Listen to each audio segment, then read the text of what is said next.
ओम शांति। 16 मई 1973 बाबा के अव्यक्त मधुर महावाक्य। मुरली का टाइटल है अंतिम पुरुषार्थ। बाबा कहे, सर्व शक्तियों से संपन्न मूर्त क्या स्वयं को अनुभव करते हो? बाप दादा द्वारा इस श्रेष्ठ जन्म का वर्षा क्या प्राप्त हो गया? वर्षे के अधिकारी अर्थात सर्व शक्तियों के अधिकारी बनना। सर्व शक्तियों के अधिकारी अर्थात मास्टर सर्वशक्तिमान बने हो। मास्टर सर्वशक्तिमान बनने से जो प्राप्ति स्वरूप अनुभव करते हो, क्या उसी अनुभव में निरंतर स्थित रहते हो व इससे अंतर रहता है? वर्षे के अधिकारी बनने में सिर्फ जो दो बातें बुद्धि में रखने से अंतर समाप्त हो, निरंतर वह स्थिति बना सकते हो। वे दो शब्द कौन से हैं? वह जानते भी हो और कर भी रहे हो, लेकिन निरंतर नहीं करते हो। एक है स्मृति को यथार्थ बनाने का, दूसरा है कर्म को श्रेष्ठ बनाने का। वे दो शब्द कौन से हैं? एक है स्मृति को पावरफुल बनाने के लिए सदा कनेक्शन, और कर्म को श्रेष्ठ बनाने के लिए सदा अपनी करेक्शन चाहिए। करेक्शन हर कर्म में ना होने के कारण मास्टर सर्वशक्तिमान व ऑलमाइटी अथॉरिटी की स्टेज पर निरंतर स्थित नहीं हो पाते हो।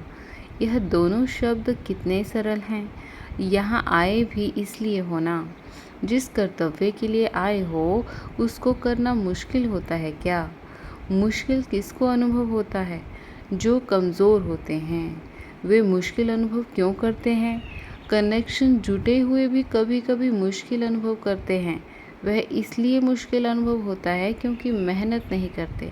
जानते भी हैं, समझते भी हैं, चलते भी हैं, लेकिन चलते चलते फिर विश्राम पसंद हो जाते हैं।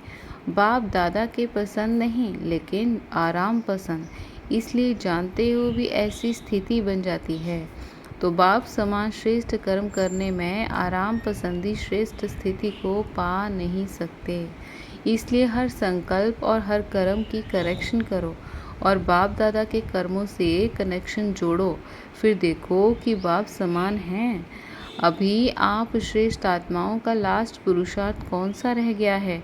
लास्ट स्टेज के लास्ट पेपर के क्वेश्चन को जानते हो?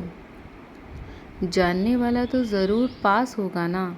आप सभी फाइनल परीक्षा के लास्ट क्वेश्चन को जानते हो।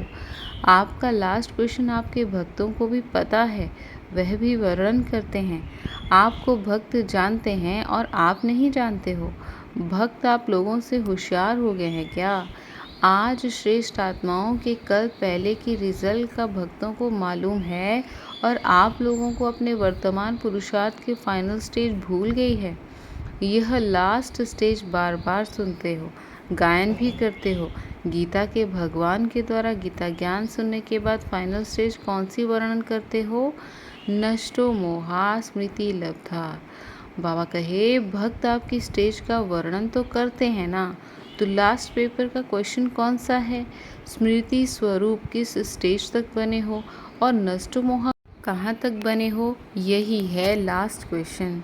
इस लास्ट क्वेश्चन को पूर्ण रीति से प्रैक्टिकल में करने के लिए यही दो शब्द प्रैक्टिकल में लाने हैं।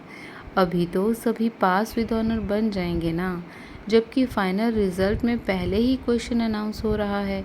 फिर भी 108 ही निकलेंगे। इतना मुश्किल है क्या? पहले दिन से यह क्वेश्चन मिलता है। जिस दिन जन्म लिया उस दिन ही लास्ट क्वेश्चन सुनाया जाता है। अभी आप लोग जो श्रेष्ठ आत्माएं बैठे हो वह तो पास होने वाले हो ना। सुनाया था कि पास होने के लिए इस पास शब्द को दूसरे अर्थ से प्रैक्टिकल में लाओ। जो कुछ हुआ वह पास हो गया। जो बीत चुका उसको अगर पास समझकर चलते चलो तो क्या पास नहीं होंगे? इसी पास शब्द को हिंदी भाषा में प्रयोग करो तो पास अर्थात साथ। बाप दादा के पास हैं तो इस एक शब्द को तीनों ही रूप से स्मृति में रखो। पास हो गया, पास रहना है और पास होना है, तो रिजल्ट क्या निकलेगी? संगठन की यादगार जो विजय माला के रूप में गाई हुई है, उसी विजय माला के मणके अवश्य बन जाएंगे। अगर बाप दादा बच्चों को सदैव अपने पास रहने का निमंत्रण देते हैं, अपने साथ साथ हर चरित्र अनुभव कराने का निमंत्रण देते हैं, तो ऐसा श्रेष्ठ निमंत्रण स्वीकार नहीं करते हो क्या? सारे कल्प के अंदर आत्माओं को श्रेष्ठ आत्मा द्वारा, साधारण आत्मा द्वारा भिन्न भिन्न प्रकार के निमंत्रण मिलते रहे, लेकिन यह निमंत्रण अभी नहीं तो कभी नहीं। निमंत्रण को स्वीकार करना अर्थात अपने आप को बाप के पास रखना, यह क्या मुश्किल है? निमंत्रण पर सिर्फ स्वयं को पहुंचना होता है, बाकी सभी निमंत्रण देने वाले की जिम्मेवारी है। तो अपने आप को बाप के पास ले जाना अर्थात बुद्धि से बाप के पास रहना, इसमें क्या मेहनत है? अगर आज की दुनिया में किसी साधारण व्यक्ति को प्रेसिडेंट निमंत्रण दे कि आज से तुम मेरे साथ रहना, तो क्या करेंगे? साहस नहीं रखेंगे। अगर वह साहस दिलाए तो क्या करेंगे? क्या देरी करेंगे? तो बाप के निमंत्रण को सदा स्वीकार क्यों नहीं करते हो? कोई रस्सियां हैं जो कि खींचती हैं। बच्चे पावरफुल हैं या बाप? पावरफुल से पावरफुल कौन? कौन कितना भी पावरफुल हो, लेकिन उससे प्राप्ति क्या? प्राप्ति के अनुभव स्वरूप के आधार पर उस आकर्षण में आकर्षित होना क्या ब्राह्मण आत्माओं के लिए शोभता है? ब्राह्मण आत्माओं के लिए व श्रेष्ठ आत्माओं के लिए प्रभावशाली माया भी किस रूप में दिखाई देती है? कागज़ का शेर अनुभव होता है। जो समझते हैं वह प्रभावशाली माया हमारे लिए कागज़ अर्थात खिलौना है, वह अपना हाथ उठावें। बाबा कहे, क्या माया को कागज़ का शेर नहीं बनाया है? क्या वह बेजान नहीं है? जो स्वयं डेकोरेशन को लगाते हैं वे तो डरेंगे नहीं, लेकिन दूसरे डर सकते हैं। अभी उसमें जान है क्या? कभी कभी जान वाली बन जाती है क्या? अभी उनको मूर्छित नहीं किया है। मूर्छित हो गई है कि अभी वह जिंदा है? मूर्छित किया है, आपके लिए मर चुकी है, किसी स्टेज तक है, मर चुकी है, जल गई है या मूर्छित है? बाबा कहे 3 स्टेजेस हैं।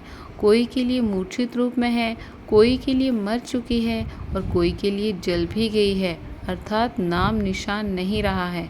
तो हर एक अपने को देखे कि किस स्टेज तक पहुँचे हैं। मूर्छित करने के बजाय स्वयं तो मूर्छित नहीं हो जाते हैं।